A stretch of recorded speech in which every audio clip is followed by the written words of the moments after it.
18h passées de 13 minutes dans ce studio de la Bounia. Voici votre journal.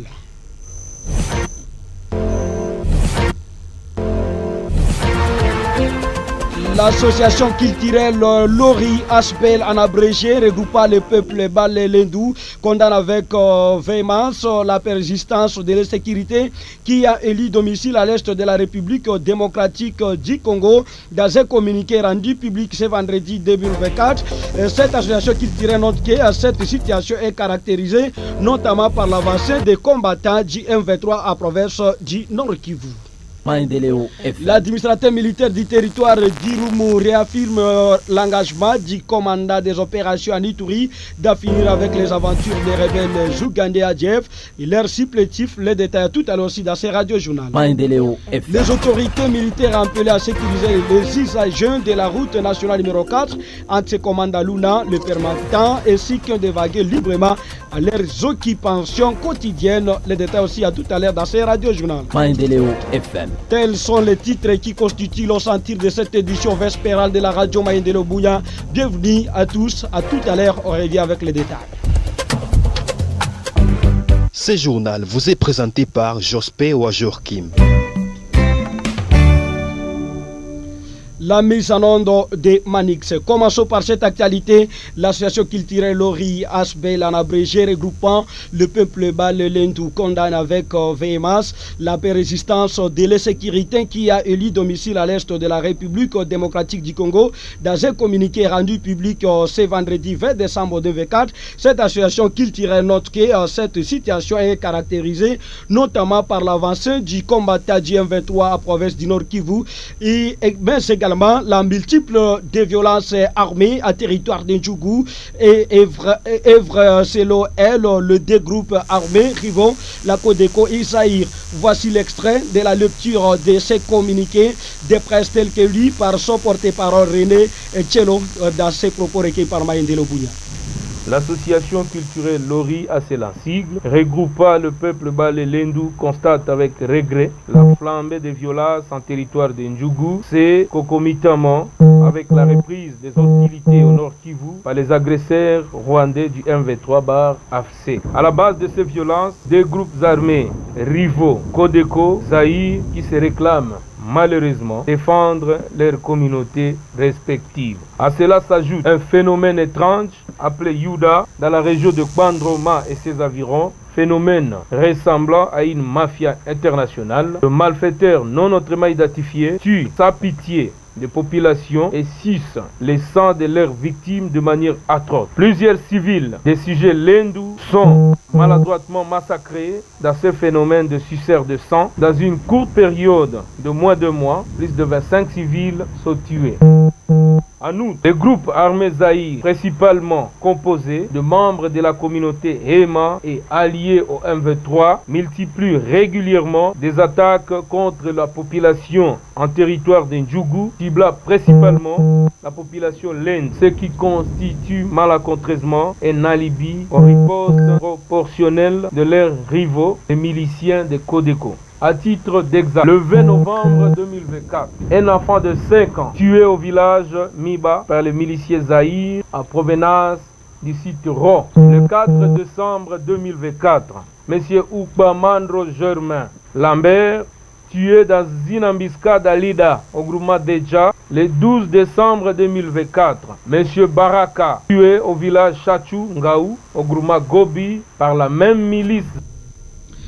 Pour que l'emprunt soit une réalité à province de l'Ituri, l'association culturelle Lori recommande au gouvernement central de restaurer l'autorité de l'État dans toute la province. Suivez encore René Tchelo. Eu égard à ce qui précède, l'association culture Lori recommande ce qui suit à l'État congolais de restaurer l'autorité de l'État dans toute la province de l'Ituri, particulièrement à territoire d'Indjougou, de protéger la population Lendou contre le massacre de la milice Zaïre, d'accélérer le programme PDDR 16 en fait de ramasser les armes qui circulent à territoire d'Ndjougou, de faciliter l'intégration des groupes armés patriotes acquis à la paix dans les forces réservistes de l'armée, RAD en sigle, de diligenter les enquêtes indépendantes pour dénicher les vrais auteurs et manipulateurs, les tueurs de ficelles de tous ces faits macabres et à déférer les auteurs de valeurs.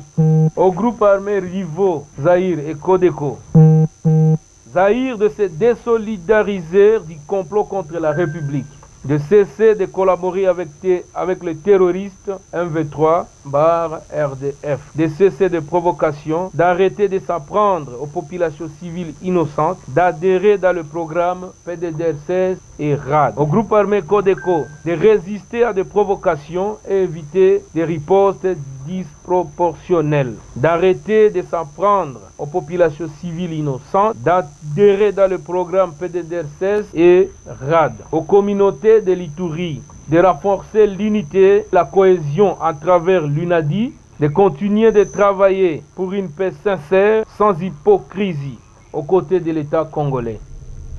Les autorités militaires appelées à les usagers de la route nationale numéro 4, RN4, axe Komanda Luna, le permettant, ainsi que d'évacuer librement à leurs occupations quotidiennes. Appel à CCGJ à votre radio par Bati Malembe, président de l'association des taxis moto et véhicules Atamov, section de Komanda, après l'embuscade tendue le mardi dernier par les terroristes islamiques d'Alliés Forces démocratiques ADF et a coûté la vie à 5 personnes. Bati Malembe a également profité de l'occasion pour appeler les motards à faire preuve de vigilance. Suivez-les. Je profite de cette occasion d'appeler les taximens qui fréquentent les tronçons Komanda Luna. Surtout, je les appelle à la vigilance car ces derniers temps, nous sommes en train d'écouter que l'ennemi est en train d'incendier des motos et tuer des passagers. Alors, nous les appelons à la vigilance, surtout quand ils arrivent quelque part. Les militaires ont l'habitude de les arrêter d'abord. Non, ne partez pas d'abord. Quelque part là-bas, il y a un suspect. Alors, quand les militaires vous disent que quelque part là, il y a suspect, nos taximens doivent avoir l'habitude d'écouter ces conseils-là. Alors moi, je les appelle à la patience, surtout de chaque fois contrôler les mouvements de la route, de ne pas chaque fois engager les voyages sans se renseigner d'abord de la situation. Les autorités, moi, je les appelle toujours de voir comment éradiquer les systèmes des ANDEF sur les tronçons Komanda Luna pour permettre à nos conducteurs de bien fréquenter cette route. L'administrateur militaire du territoire d'Irumu réaffirme l'engagement du commandant des opérations en Ituri d'en finir avec les aventures des rebelles Ougandais ADF et leurs supplétifs. Le colonel Siro Simba Bunga Jean souligne ce vendredi 20 décembre 2024 que ces rebelles Ougandais sont déjà affaiblis après les opérations militaires menées conjointement par la coalition FRDC IPDF. Au diplôme des stratégies de défense d'indiquer que hormis l'instabilité sécuritaire dans le groupement Banda Vilemba et d'autres activités de la chefferie de Walese Vokutu sont stables.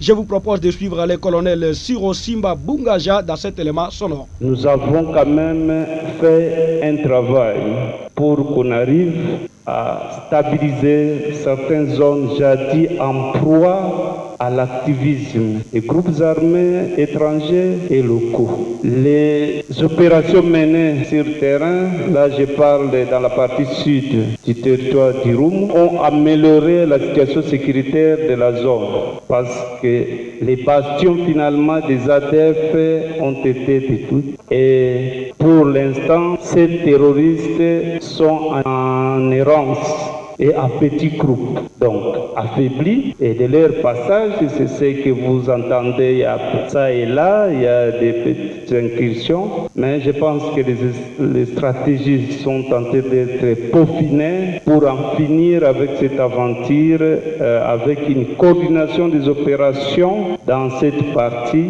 dans les 3 territoires voisins, Beni, Mambasa et Iru. Mais si vous voyez beaucoup plus les attaques, c'est dans un seul groupement, Banda Vilemba. Donc pour dire qu'il y a aussi des groupements où il y a la stabilité, je peux citer les groupements Bakulu, Axe Komanda Mambasa. Aussitôt passé 2 ans et 2 mois entre les mains des hommes armés identifiés au présumé Adjef, un sujet pygmée connu sous le nom de Mugabe a réussi à s'échapper de main de ces rebelles dans les profondeurs de Bakwanja, à territoire de Mambasa. L'information est livrée ce vendredi 20 décembre 2024 par le notable Ibra Mugeni. Il affirme que ce jeune pygmée a été reçu par les services de sécurité de Mayouano.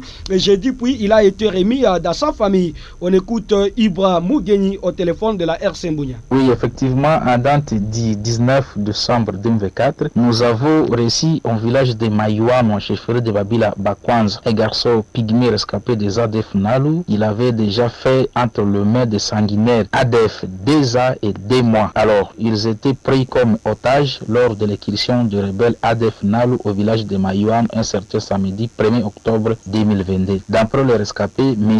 Mungambe, comme c'est lui qu'il s'agit, ils avaient été capturés 4 personnes dans sa famille. Son père au nom de Liko et ses 2 petits frères qui ont été exécutés à sa présence. Et par la grâce du Seigneur, lui avait pris le large après 4 jours de marche dans la brousse pour se sortir à Mayouano. Retenez que après les interrogatoires des services de sécurité, la victime a regagné leur campement.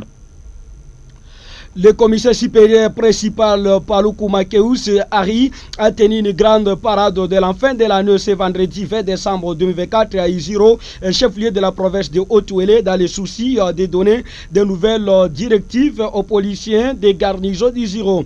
Que retenir de cette activité? Devant Bayaï, vous étiez sur terrain.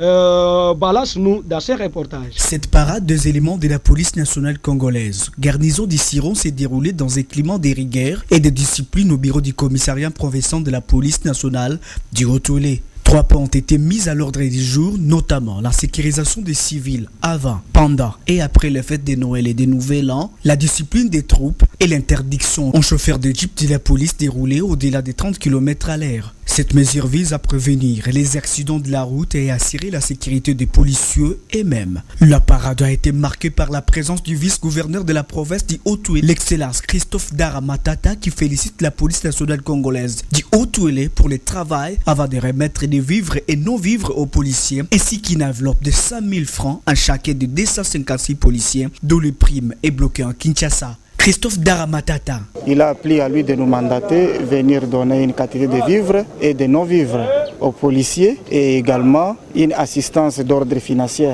pour pallier à leurs besoins quotidiens. Voilà l'objectif de notre mission. Il est de signaler également que notre vaillant policiers nous rendent au jour le jour un bon travail. Ils maintiennent la paix et la quiétude à travers la province. Combien si louable, c'est ainsi qu'il a plu au gouverneur de la province de leur remercier à l'approche de cette période de festivités pour qu'ils continuent à faire de bonnes choses et à faire un bon travail. Signalons que les renforcements de la présence des forces de la police pour assurer la sécurité des citoyens pendant cette période festive est déjà remarquable sur les points chauds de la ville et des patrouilles sont notamment organisées pour prévenir tout acte de délinquance.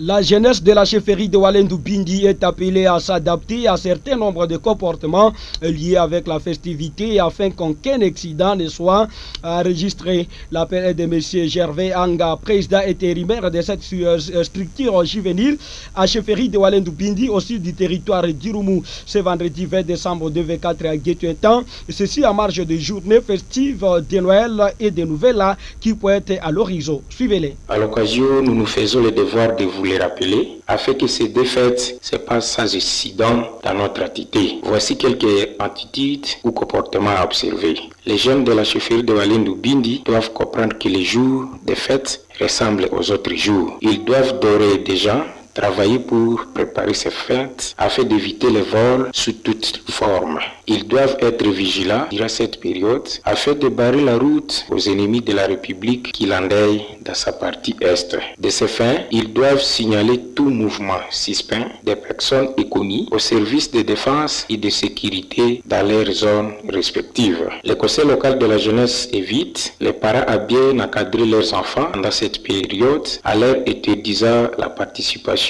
dans des activités nocturnes. Chacun étant acteur de sa propre sécurité, nous osons croire que l'observance de ces quelques mesures nous aideront à passer à beauté ces périodes festives. complètement terminé de cette grande session d'information. Mesdames, messieurs, si vous avez aimé, dites merci à toute l'équipe rédactionnelle de la radio Maïndelo Bouya, les jours qui a connu la présentation de Jospé Wajorkim, la mise en onde de Manix et la réalisation de Sislema. Les mêmes éditions vous pouvez retrouver sur notre chaîne YouTube. Écrivez seulement Maïndelo Bouya TV, pourquoi pas sur TikTok, écrivez seulement Maïndelo Bouya Info. Au revoir.